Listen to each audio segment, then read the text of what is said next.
The sea below 200 meters water depth or so accounts for 95% of the volume of the ocean, making it the largest habitat for life on Earth.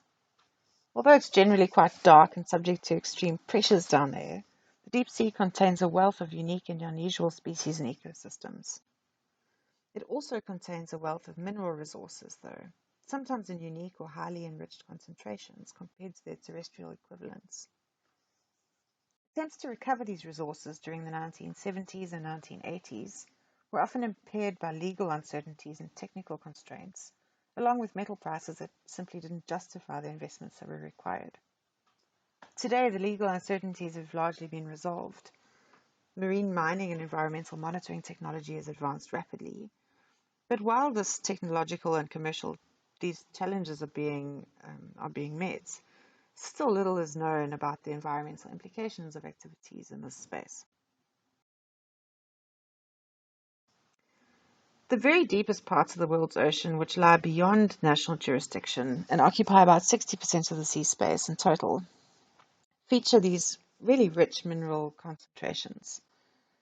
Three broad groups of these metals, which are subject to the work of the International Seabed Authority, include polymetallic crusts, sulfides, and nodules. And shown in a distribution of how they occur on the seafloor from the continental slope right down to hydrothermal sulfides, you can see the context below in which they form.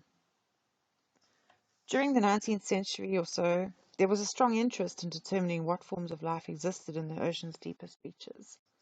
Dark, usually potato-sized nodules, for instance, regularly showed up in deep-sea samples aboard the HMS Challenger, which was the first ship to complete a circumnavigation for oceanographic research in the late 1870s. Like other deep-sea mineral deposits, the nodules were measured, analyzed, and properly catalogued, but mostly probably for geological curiosity. They're distributed across the globe as shown here, and we see that their concentrations are relatively ubiquitous in most of the ocean basins, where they've been mapped and documented to date.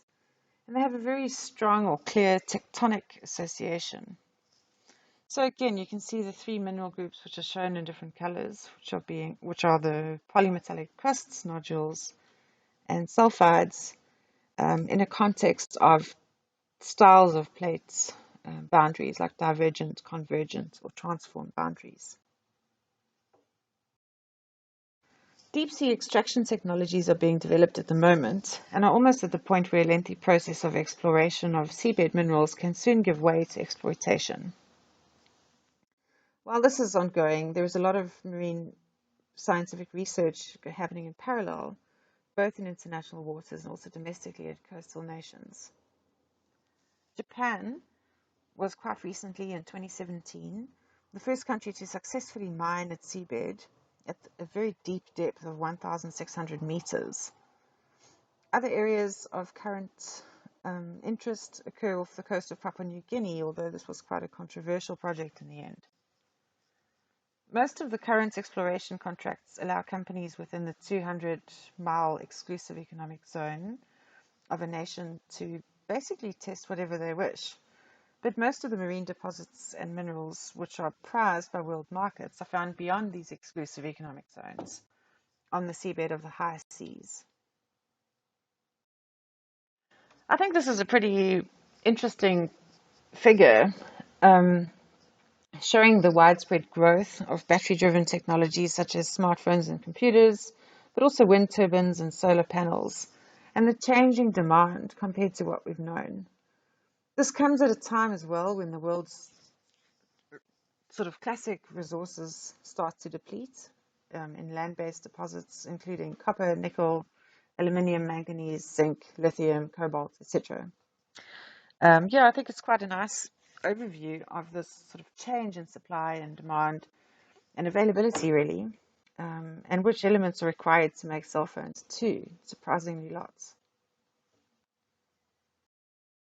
International Seabed Authority is charged with formulating and enforcing sustainable rules for all seabed mining that takes place in the waters beyond national jurisdiction, or the area with a capital A.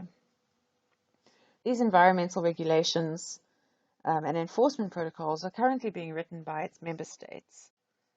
One of the distinguishing features of the United Nations Convention on the Law of the Sea, or UNCLOS, is its declaration that the area must be considered the common heritage of mankind, or humankind, and that the mining operations should be conducted to reflect that fact. Mechanisms of this benefit sharing are still being determined, and I think are quite tricky to work out. From our African perspective, 47 out of the 54 African states are members of the authority, and this includes South Africa. The International Seabed Authority's mining code is basically a set of regulations, rules, and procedures which are being developed to regulate the prospection, exploration, and exploitation of seabed minerals in the area. It's part of a legal framework that includes the resources of polymetallics, nodules, sulfides, and crusts, as we mentioned before. So deep seabed mining does not yet exist in the area. Ongoing exploration activities are aimed at gathering mineral and environmental baseline data at the moment. Up to now, the International Seabed Authority has approved 31 contracts for exploration, which involved 22 different countries and have covered more than 1.3 million square kilometers of seabed, which represents 0.3% of the world's oceans in total. 12 of these contracts are sponsored by developing countries, but no African states yet have taken part in any of these exploration contracts. Some of the basic or standard exploration terms to dictate what the contractors have to do, or how it works basically, is that this exploration contract is a 15-year term with an optional 5-year extension. They have exclusive rights for exploration, but only limited to that specific mineral that they've applied for. They have preference and priority for exploitation when that'll eventually take place. Obviously, they need to conform to annual reporting, safety, labor, and health standards. And in addition to this, they need to carry out mandatory training and environmental baselines and monitoring programs. To see visually how the different UNCLOS maritime zones work, I've kind of pulled out what I think are most relevant 3 things at the top here, which are the continental shelf. And this is the seabed and subsoil of the submarine areas under the jurisdiction of the coastal state. According to Article 76, this area extends to either 200 nautical miles offshore, which is the exclusive economic zone or the EEZ, or to the outer edge of the continental margin, in the case where it extends beyond 200 nautical miles and an extended claim has been granted. The area is the region beyond this, so it's the seabed and subsoil of the submarine areas beyond the limits of national jurisdiction. And this is what's governed by the International Seabed Authority when it comes down to minerals. Considering some of the risks, threats, opportunities, and challenges, firstly, in a minerals sense, South Africa has a sizable maritime area, both around its mainland and island territories. They've only shown the mainland here, and have only shown up to the sort of standard 200 nautical miles. We do have a pending application with the United Nations for an extension of the continental shelf, but I'm just showing for now the area that is already granted. One thing that we need to consider is that we have a long border with the area with a capital A. So whatever is not granted within our extended shelf claim will remain within the area and be available for other countries to apply for exploration contracts and possibly exploitation contracts eventually. Also considering the value chain of seabed mining and sort of this new industry that might emerge in the coming years, it's important to think of where we might want to fit in. So in Africa in general, people have had a very deep understanding of minerals and geology and almost some form of mining, going back to almost 3 million years if you think about stone artifacts that have been crafted over time. In addition to this, we have one of the oldest formal mining industries worldwide as well in South Africa. And besides South Africa alone, many African countries depend on a mining economy. So some research has shown that 13 nations, and the majority of these being in Africa, are thought to be the most vulnerable to additional metal supplies that could enter the markets eventually. Every country of these generates at least 10% of its export earnings from one or more of the key metals that are targeted by deep seabed mining.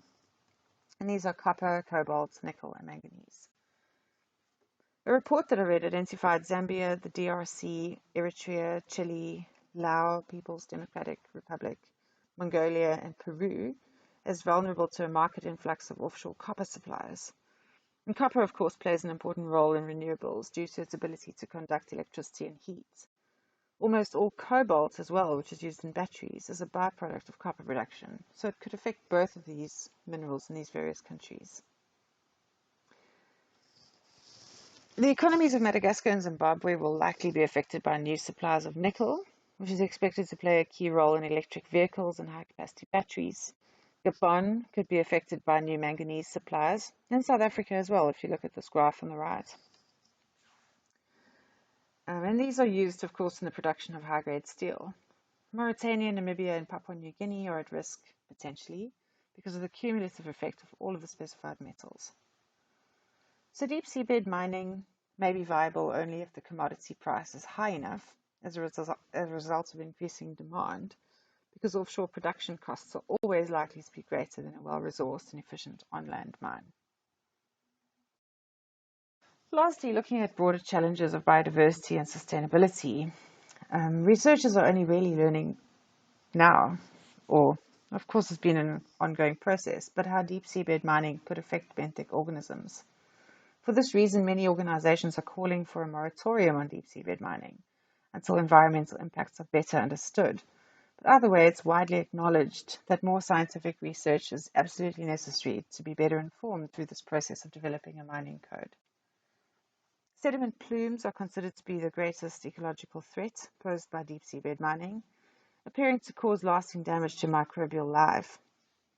If mining operations scale up as well, noise could increasingly affect whales and other animals that rely on echolocation, and light pollution could affect animals that use bioluminescence. So relatively little is known about the habitat and ecosystem of the deep seabed, and quite astonishingly, almost every research cruise that goes into the high seas discovers a species that's new to science. So before a proper impact assessment can be conducted, there first needs to be a collection of good baseline data, which includes surveying and mapping and geophysics, and ultimately a careful exercise in marine spatial planning. To sum up, some thoughts on deep seabed mining in a South African context, and also more broadly. The majority of global deep sea mineral resources are within the area. Base metals and rare earth elements are of interest. Increased demand is expected because of this green economy and a new kind of demand for different elements. And this is, of course, all in the context of population growth. Exploration activity has been carried out for almost 20 years, and exploitation contracts awaits regulations and technologies. Processing technology for nodules and crusts is not in place, and this is something for us to consider in South Africa as a mining economy. And national governments acting through the International Seabed Authority require far more scientific research and monitoring. Thank you very much.